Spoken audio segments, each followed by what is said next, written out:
사사기 8장. 에브라임 사람들이 기드온에게 물었습니다. 왜 우리를 이런 식으로 대하시오? 미디안과 싸우러 나갈 때 왜 우리를 부르지 않았소? 에브라임 사람들이 화를 내었습니다. 기드온이 대답했습니다. 내가 한 일은 여러분이 한 일보다 못합니다.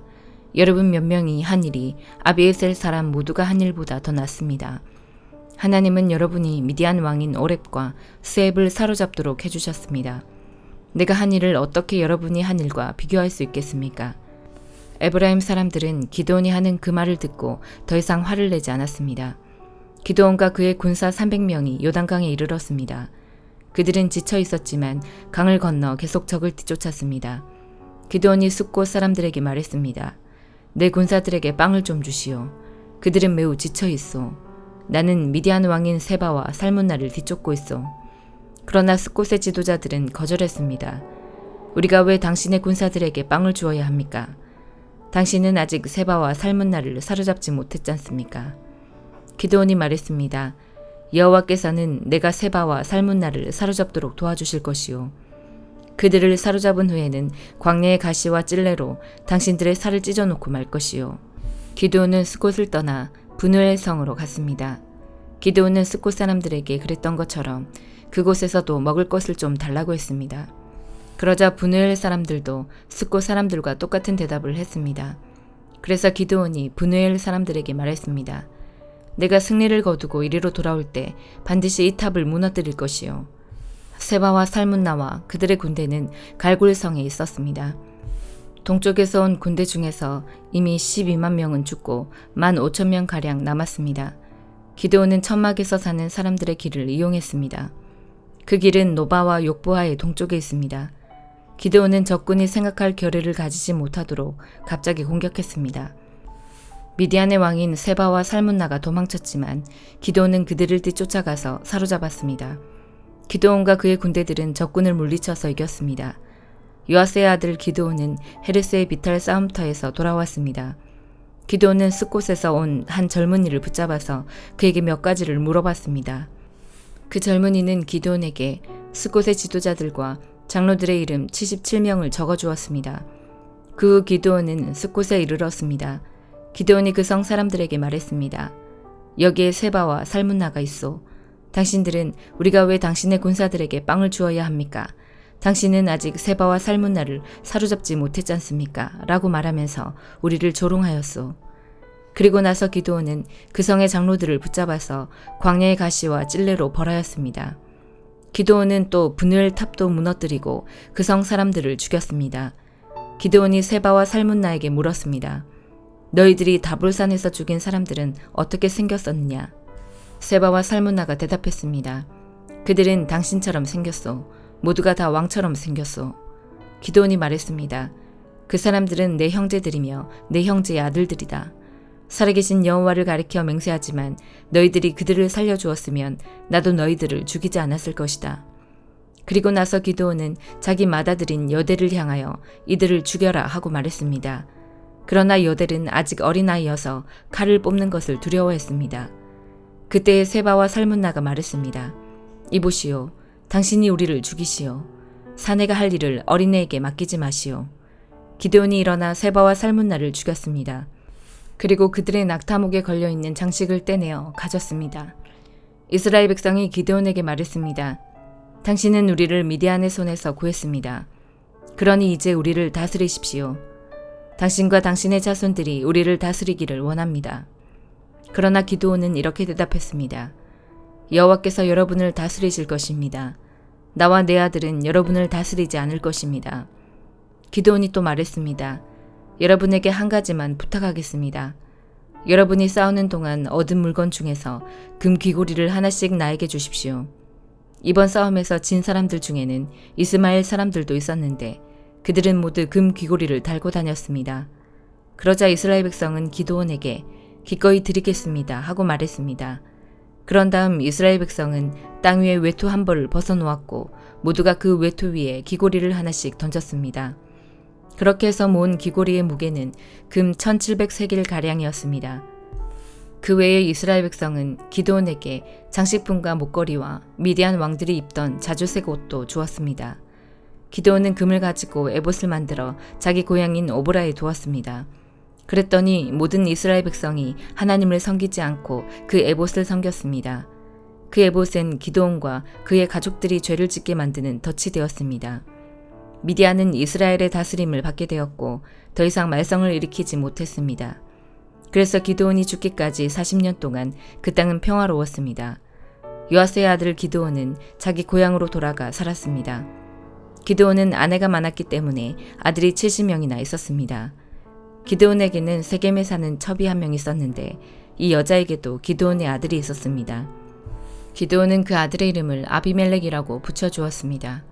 요아스의 아들 기드온은 오래 살다가 죽었습니다. 그리고 아버지 요아스의 무덤에 묻혔습니다. 그 무덤은 아비에셀 사람들이 살고 있는 오브라에 있습니다. 기드온이 죽고 나서 이스라엘 백성은 다시 하나님을 섬기지 않았습니다. 그들은 바알 신들을 따랐습니다. 그들은 바알 브릿을 자기들의 신으로 삼았습니다.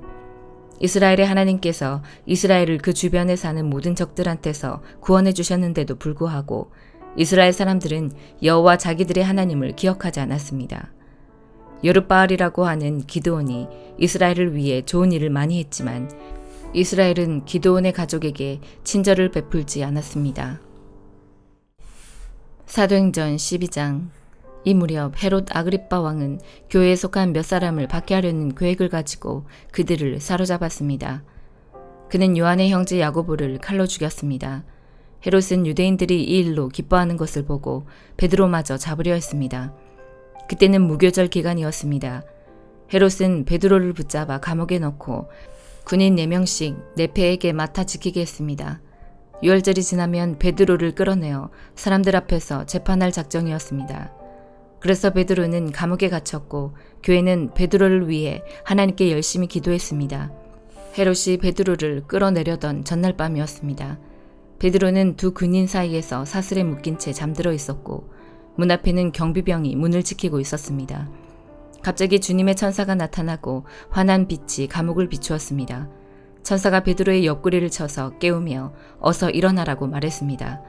그 순간 베드로의 손목에 매어 있던 사슬이 풀렸습니다. 천사가 베드로에게 허리끈을 메고 신을 신어라 라고 말하여 베드로는 천사가 시키는 대로 했습니다. 천사는 다시 겉옷을 입고 나를 따라오너라 라고 말했습니다.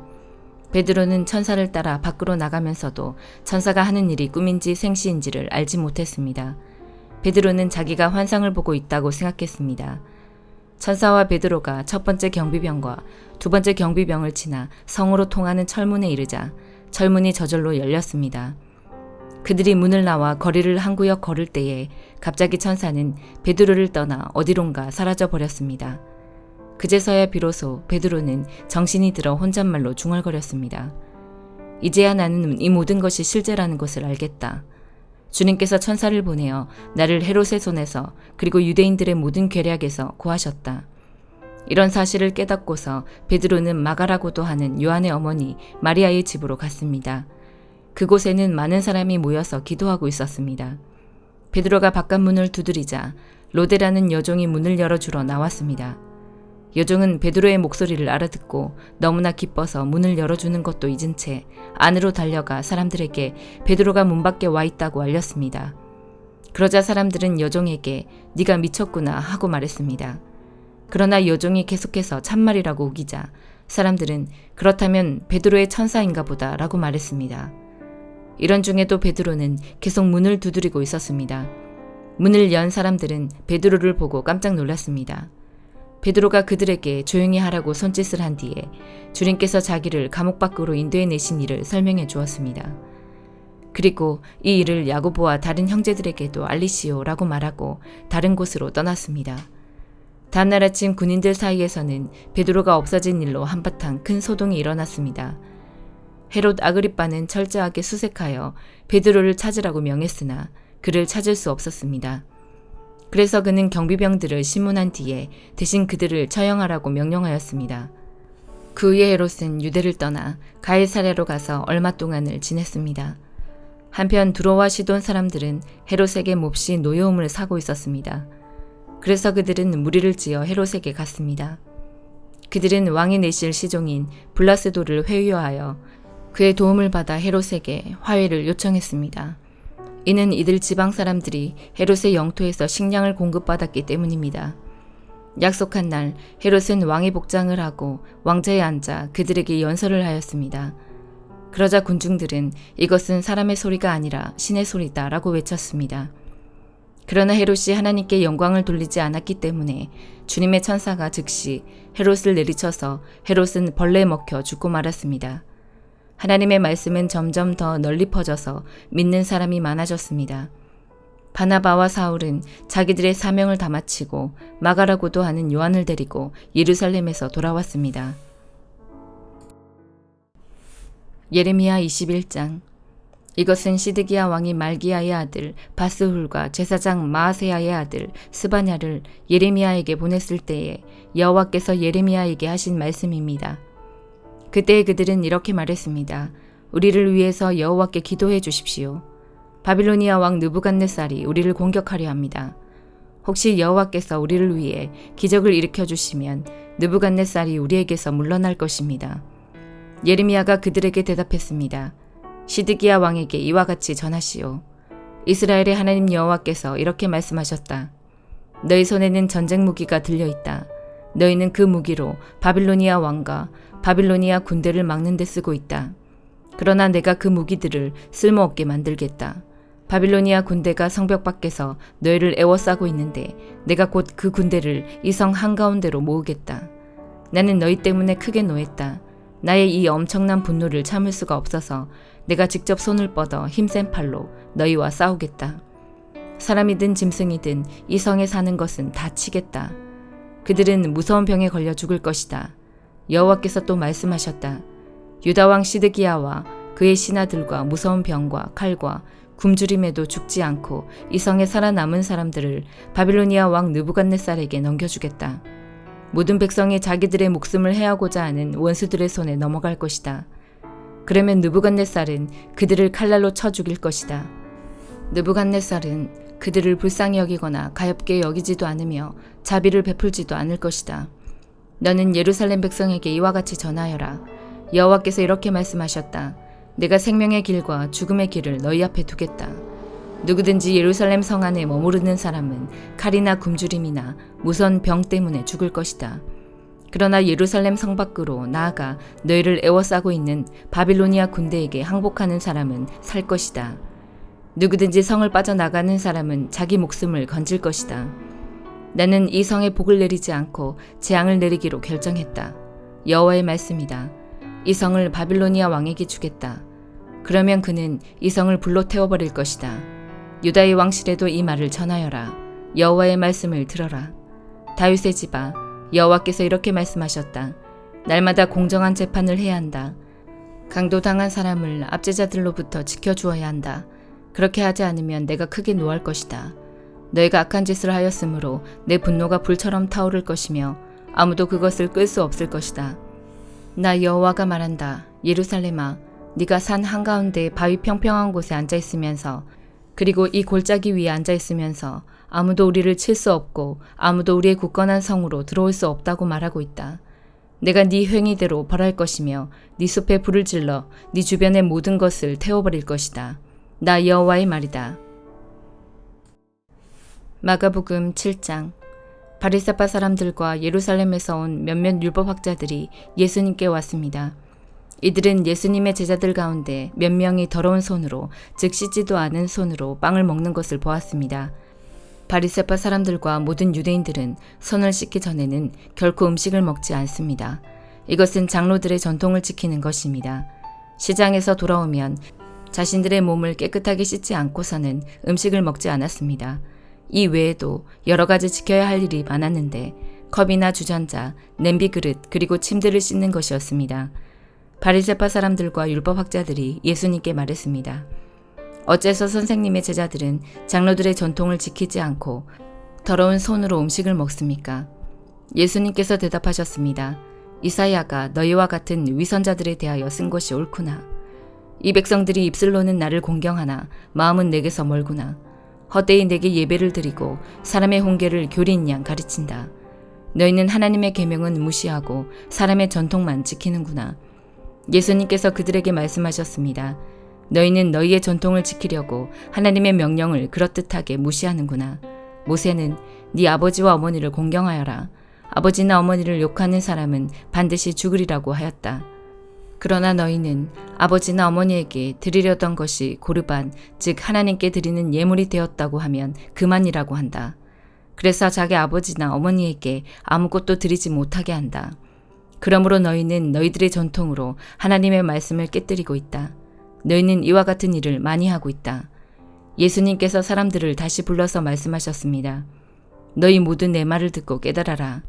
무엇이든지 사람 밖에서 몸속으로 들어가 사람을 더럽히는 것은 아무것도 없다.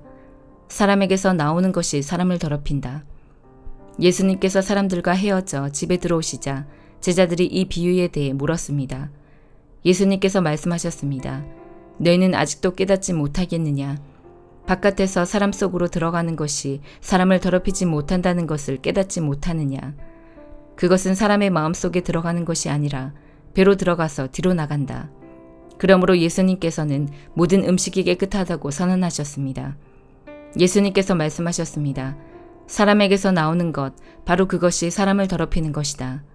속에서부터, 즉 사람의 마음으로부터 악한 생각, 음란, 도둑질, 살인, 간음, 탐욕, 악의가 나오며 속임수, 방탕, 질투, 욕짓거리, 교만, 어리석음이 나온다. 이 모든 악한 것들은 사람의 속에서 나와 사람을 더럽힌다. 예수님께서 그곳을 떠나 두로 지방으로 가셨습니다. 예수님께서 어느 집에 들어가셨습니다. 그리고 이 사실을 아무에게도 알리지 않으려고 하셨습니다. 그러나 숨어 계실 수는 없었습니다. 예수님의 소문을 듣고 어떤 여자가 얼른 예수님께 와서 무릎을 꿇었습니다. 그녀에게는 더러운 귀신이 들린 딸이 있었습니다. 그녀는 그리스 사람으로 수로보니게 사람이었습니다. 그녀는 예수님께 자기의 딸에게서 귀신을 쫓아달라고 간청했습니다. 예수님께서 그 여자에게 말씀하셨습니다. 자녀들을 먼저 먹여야 한다. 자녀들의 빵을 빼앗아서 개에게 던지는 것은 옳지 않다. 그 여자가 대답했습니다. 주님, 옳습니다. 그러나 상 아래에 있는 개들도 그 아이들이 흘리는 부스러기는 얻어먹습니다. 그러자 예수님께서 말씀하셨습니다. 네가 그렇게 말하니 돌아가거라. 귀신이 네 딸에게서 떠났다. 그 여자가 집에 돌아가서 침대에 누워있는 딸을 보니 귀신은 이미 나가버린 후였습니다.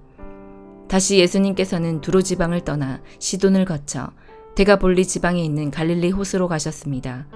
사람들이 예수님께 듣지 못하고 말도 못하는 사람을 데리고 와서는 그에게 손을 얹어 달라고 간청하였습니다. 예수님께서 그 사람을 데리고 사람들로부터 떨어진 곳으로 데리고 가셨습니다. 그리고 손가락을 그 사람의 귀에 넣으신 뒤에 손에 침을 뱉어 그의 혀를 만지셨습니다. 그리고 하늘을 우러러보시며 깊은 숨을 쉬셨습니다. 그런 다음 그 사람에게 에바다 라고 말씀하셨는데 이는 열려라 라는 뜻입니다. 그러자 그의 귀가 열리고 혀가 풀려 말을 분명하게 하게 되었습니다. 예수님께서 사람들에게 아무에게도 이 일을 말하지 말라고 명령하셨습니다. 그러나 예수님께서 하지 말라고 하시면 할수록 사람들은 더욱 널리 소문을 퍼뜨렸습니다. 그들은 정말로 놀라워하며 예수님께서 하시는 것은 모두 훌륭하다. 듣지 못하는 사람을 듣게 하고 말 못하는 사람도 말을 하게 해주신다 라고 말했습니다. 아멘.